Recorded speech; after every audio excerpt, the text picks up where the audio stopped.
حضرت معاذ بن جبل رضی اللہ عنہ فرماتے ہیں کہ میں نے حضور صلی اللہ علیہ وسلم سے عرض کیا کہ یا رسول اللہ، آیت کریمہ یوم ینفخ فی الصور فتاتون افواجا، جس دن پھونکی جائے سور پھر تم چلے آؤ جٹ کے جٹ، اس کا کیا مطلب ہے؟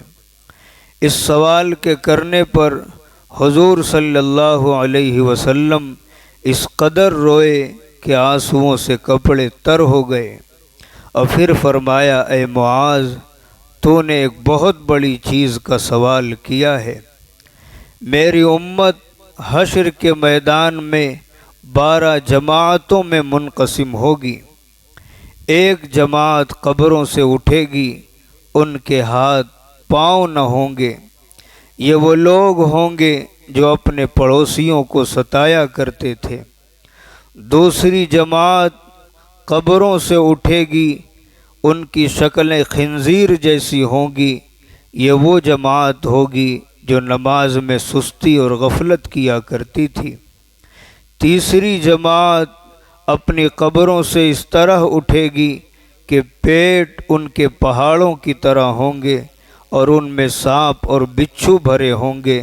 یہ وہ لوگ ہوں گے جو مال کی زکوٰۃ ادا نہیں کیا کرتے تھے۔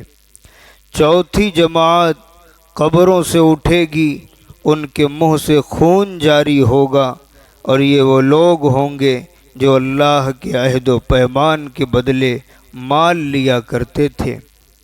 پانچویں جماعت قبروں سے اٹھے گی، ان کے جسم پھولے ہوئے ہوں گے اور ان سے مردار کی بدبو سے سخت بدبو آئے گی۔ یہ وہ لوگ ہوں گے جو لوگوں کے ڈر کی وجہ سے چھپ کر گناہ کرتے تھے اور اللہ تعالیٰ سے نہیں ڈرتے تھے۔ چھٹی جماعت قبروں سے کٹے ہوئے گلے والی اٹھے گی۔ یہ وہ لوگ ہوں گے جو جھوٹی گواہی دیا کرتے تھے۔ ساتویں جماعت قبروں سے اس حال میں اٹھے گی کہ ان کے منہ میں زبانیں نہ ہوں گی بلکہ خون اور پیپ جاری ہوگا۔ یہ وہ لوگ ہوں گے جو جان بوجھ کر گواہی نہیں دیتے تھے۔ آٹھویں جماعت قبروں سے اوندھے منہ اٹھائی جائے گی، اور یہ وہ لوگ ہوں گے جو زنا کیا کرتے تھے اور بغیر توبہ کے مر گئے۔ نویں جماعت قبر سے سیاہ چہرے اور کیری آنکھوں والی اٹھے گی، ان کے پیٹھوں میں آگ بھری ہوئی ہوگی۔ یہ وہ لوگ ہوں گے جو یتیموں کا مال ظلماً کھایا کرتے تھے۔ 10ویں جماعت قبروں سے برص اور جذامی مرض والی اٹھے گی۔ یہ وہ لوگ ہوں گے جو والدین کو ناراض کرتے تھے، ان کی نافرمانیاں کرتے تھے، ان کو ستایا کرتے تھے۔ 11ویں جماعت قبروں سے اندھی اٹھائی جائے گی، ان کے دانت بیل کے سینگ کی طرح ہوں گے، ان کے ہونٹ ان کے سینے پر لٹک رہے ہوں گے، اور ان کی زبان ان کی رانوں پر لٹکی ہوگی، اور ان کے پیٹ سے پاخانہ نکلتا ہوگا۔ یہ وہ لوگ ہوں گے جو شراب پیا کرتے تھے۔